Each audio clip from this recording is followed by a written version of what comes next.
2015 সালে পৃথিবীর ইতিহাসে খুবই বিখ্যাত আর অনেক গুরুত্বপূর্ণ একটা জলবায়ু চুক্তি স্বাক্ষরিত হয় ফ্রান্সের রাজধানী প্যারিসে, যেখানে পৃথিবীর 196টা পার্টি মিলা এই সিদ্ধান্ত গ্রহণ করে যে আমরা আগামী দিনগুলোতে পৃথিবীর তাপমাত্রা 2 ডিগ্রি সেলসিয়াসের বেশি যাইতেই দিব না, আর যদি পারি এটা 1.5 ডিগ্রি সেলসিয়াসের ভিতরেই সীমাবদ্ধ রাখবো। পৃথিবীর ইতিহাসে এত গুরুত্বপূর্ণ একটা সিদ্ধান্ত নেওয়ার জন্য যে একটা মাত্র রিপোর্ট বা প্রতিবেদন বাইবেলের মতন অনুসরণ করছিল সরকার প্রধান আর জলবায়ু বিশেষজ্ঞরা, যেই রিপোর্ট বা প্রতিবেদনের উপর ভিত্তি করে পৃথিবীর অনেক দেশ তাদের ন্যাশনালি ডিটারমাইন্ড কন্ট্রিবিউশনস বা এনডিসি মেনশন করে থাকে ভবিষ্যতে আমার দেশের কতটুকু অংশ সমুদ্রের নিচে তলায় যেতে পারে, কিংবা জলবায়ু পরিবর্তনের কারণে আমার দেশের কোন কোন জায়গায় কতটুকু রিস্কের মুখোমুখি হবে। এই জিনিসগুলো বোঝার জন্য অনেক দেশ যেই রিপোর্টের উপরে ভরসা করে থাকে, বেশি প্যারা খায়েন না, নামটা বলতেছে এই রিপোর্টের, এইটার নাম আইপিসিসি ক্লাইমেট রিপোর্ট বা আইপিসিসি জলবায়ু প্রতিবেদন, যাকে পুরো পৃথিবীর জলবায়ু পরিবর্তন সংক্রান্ত আলোচনার বাইবেল বলা যায়। এখন আপনার কোশ্চেন হইতেই পারে, ভাই আইপিসিসি জলবায়ু প্রতিবেদনটা এইটা আবার কি জিনিস? ওইটা নিয়ে টেনশন করেন না, সেটার অ্যান্সার আমি এই ভিডিওতে দিব। তার আগে চলেন কিছু ভিডিও দেখে আসি।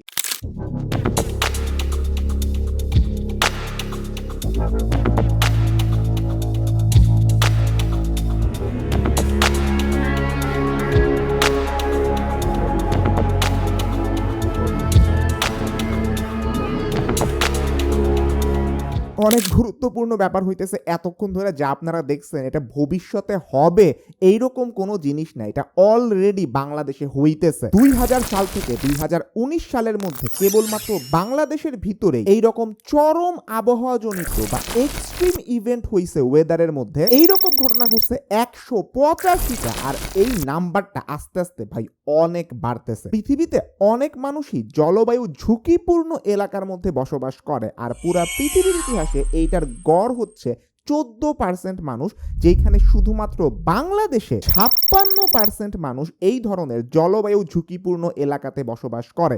চিন্তা করেন, বাংলাদেশে 56% মানুষ, পুরা পৃথিবীর গড় যেখানে মাত্র 14%। আর এখন ভাই তাপমাত্রা যেই হারে বাড়তেছে, গরম তো আপনারা দেখছেনই, কয়েকটা হিটওয়েভ গেছে, এইটা কিন্তু আমাদের জন্য অন্য ধরনের এক অশনি সংকেত। একটা আন্তর্জাতিক গবেষণায় দেখা গেছে বর্তমানে যেই হারে তাপমাত্রা বাড়তেছে, এইটাতে বাংলাদেশের একজন শ্রমিক প্রতিদিন গড়ে 10 মিনিট কাজের সময় হারায়। এটা কিন্তু হিউজ একটা টাইম। এখন আবার আপনাদেরকে নিয়ে যায় আইপিসিসি রিপোর্টটা, যেটার কথা শুরুতে বলছিলাম।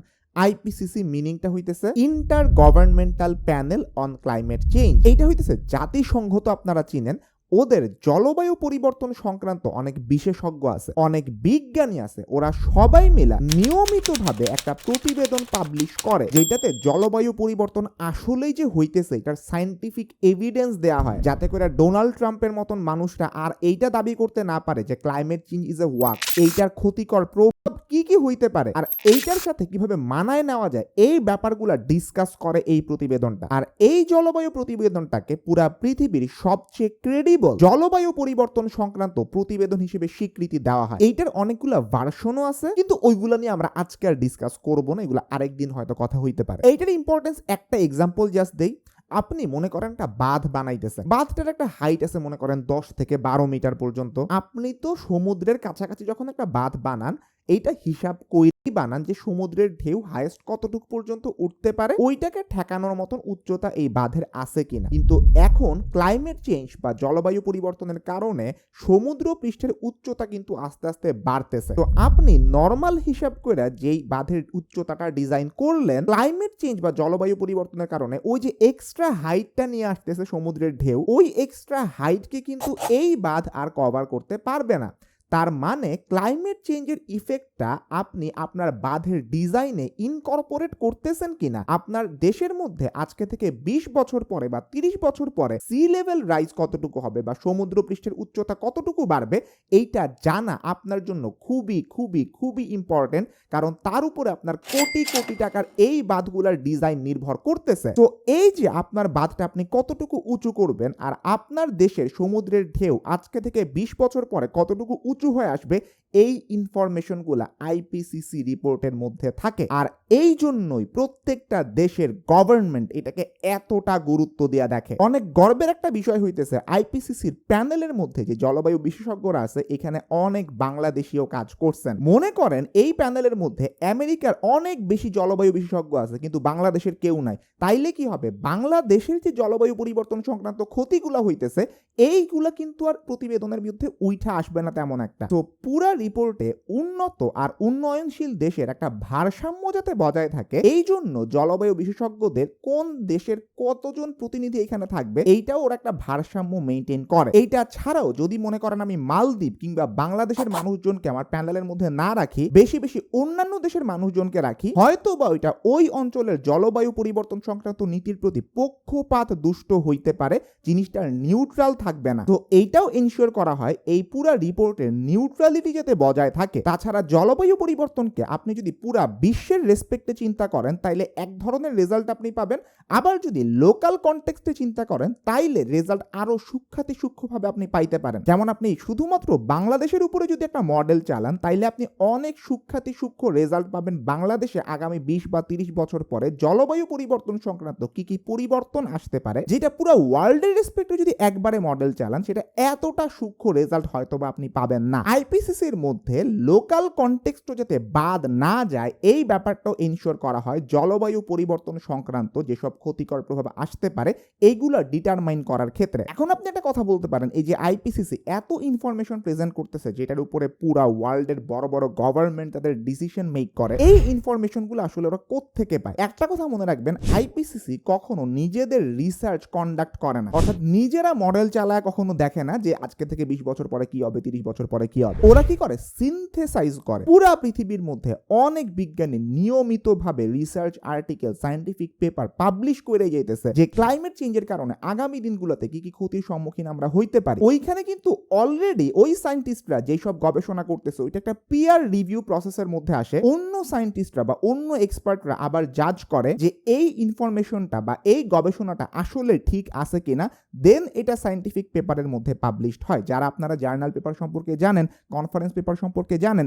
তারা এই জিনিসটা একদম ভালোভাবে বুঝতে পারতেছেন। ওরা ওই সংক্রান্ত সবগুলা রিপোর্টকে, যেগুলো অনেক ক্রেডিবল, যেগুলো অনেক ভালো ভালো জার্নালের মধ্যে পাবলিশড হয়েছে, এইগুলাকে একসাথে করে, এইগুলাকে আবার অ্যাসেস করে এন্ড দেন সিনথেসাইজ করে, দেন এইটাকে সবার সামনে পাবলিশ করে। একটা জিনিস অফকোর্স বইলা দেওয়া দরকার, আইপিসিসির পুরো রিপোর্টের একটা ভার্সন থাকে যারা ডিসিশন মেকার, যারা হয়তো বুঝবে না যে এত মডেলিং কি, হ্যান কি, ত্যান কি, জাস্ট ওরা পলিটিশিয়ান, ওরা ক্লাইমেট চেঞ্জ সংক্রান্ত ডিসিশনগুলো মেক করে, ওদের জন্য একটা আলাদা ভার্সন কিন্তু আইপিসিসি তৈরি করে, যেটা অনেক গুরুত্বপূর্ণ একটা জিনিস। ওইখানে ওদের মতন সহজ ভাষায় জিনিসগুলোকে বুঝিয়ে দেওয়া হয় যে পুরা রিপোর্টের মধ্যে কি আসছে। যেমন বাংলাদেশের ক্ষেত্রেই আইপিসিসির একটা প্রতিবেদনের মধ্যে বলা হয়েছে কেবলমাত্র সমুদ্র পৃষ্ঠের উচ্চতা বৃদ্ধির কারণে চলতি শতকে কিছু কিছু অঞ্চলের কৃষি উৎপাদন 31 থেকে 40% কমে যেতে পারে। এই প্রতিবেদনেই বলা হয়েছে কিছুদিন আগে 2020 সালে বাংলাদেশ আর পশ্চিমবঙ্গের উপরে যে ভয়াবহ ঘূর্ণিঝড় আমফান আঘাত আনছিল, এইটা ছিল গত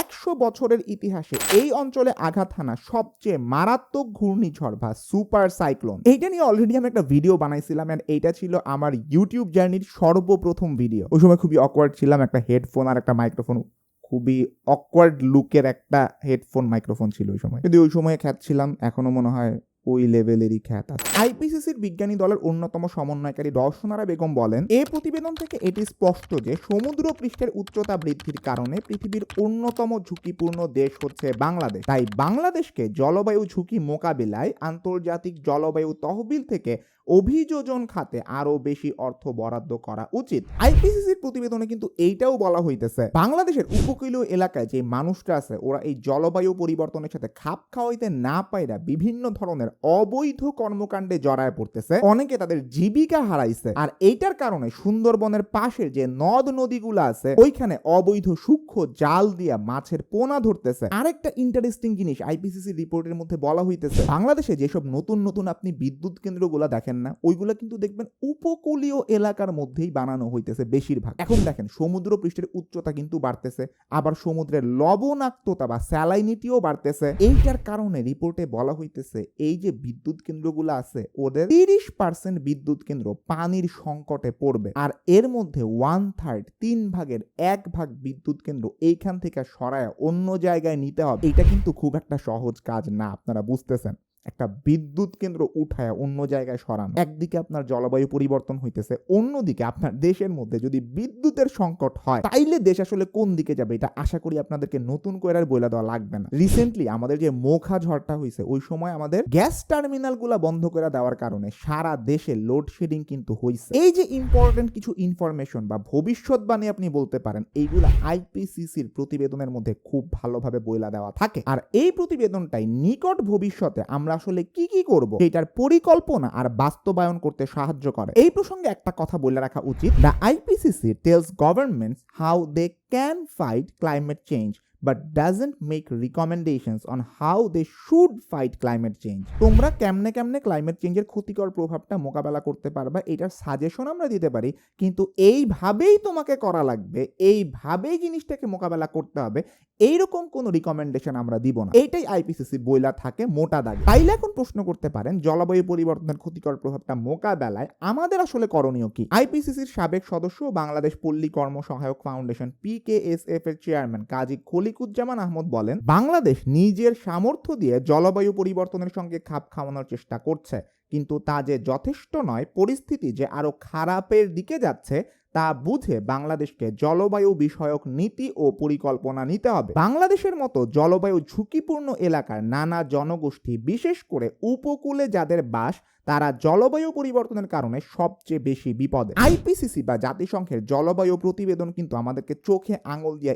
এই জিনিসটাই দেখায় দেয়, কিন্তু অনেক সময় জলবায়ু পরিবর্তন সংক্রান্ত সবচেয়ে বড় যে সম্মেলন কপ, কনফারেন্স অফ পার্টিস, এই ধরনের আন্তর্জাতিক জলবায়ু সম্মেলনে উন্নয়নশীল দেশগুলো বা একটু গরিব টাইপের যে দেশগুলো আছে ওই সব জনগোষ্ঠীর ক্ষয়ক্ষতির বিষয়টা তেমন একটা গুরুত্ব হয়তো বা পায় না। বাংলাদেশের উচিত জলবায়ু পরিবর্তন মোকাবেলায় কার্যকর ব্যবস্থাগুলো নেওয়া, আর এই যে যখন কপের মতন আন্তর্জাতিক জলবায়ু সম্মেলনগুলো হয় ওইখানে যায় নিজেদের প্রতিনিধিত্ব জাহির করা, আর বৈশ্বিক পরিসরে জলবায়ু বিজ্ঞানীদেরকে এইটা জানানো যে আমাদের অবস্থান আসলে কতটা নাজুক, আর বাংলাদেশের জলবায়ু সংকট নিয়ে যেসব তথ্যগুলো আছে সেই গবেষণাগুলোকে আরো শক্তিশালীভাবে তুলে ধরা, এইটাই আপাতত বাংলাদেশের প্রেক্ষাপট থেকে করণীয় হিসেবে বলা যায়। আশা করি আপনারা এই ভিডিওটাতে পুরোপুরিভাবে বুঝছেন আইপিসিসি প্রতিবেদনটা কেন এত বেশি ইম্পর্টেন্ট একটা জিনিস। অনেক বাংলাদেশি জলবায়ু বিজ্ঞানী এখানে ডিরেক্টলি কাজ করছেন, যেটা আমাদের জন্য খুবই গর্বের একটা ব্যাপার, আর বাংলাদেশের জন্য এই প্রতিবেদনগুলো থেকে অনেক বড় বড় কিছু শিক্ষা নেওয়ার আছে, যেটার উপরে বেস করে আমরা আমাদের ক্লাইমেট পলিসিটাকে সামনে সাজাইতে পারি। আপনার যদি চ্যানেলের কন্টেন্টগুলো ভালো লাগে আপনি সাবস্ক্রাইব করে রাখতে পারেন এবং পাশে থাকা বেল আইকনটা প্রেস করতে কখনোই ভুলবেন না। সবাই ভালো থাকবেন, সুস্থ থাকবেন, দেখা হবে ইনশাআল্লাহ পরবর্তী ভিডিওতে। আল্লাহ হাফেজ।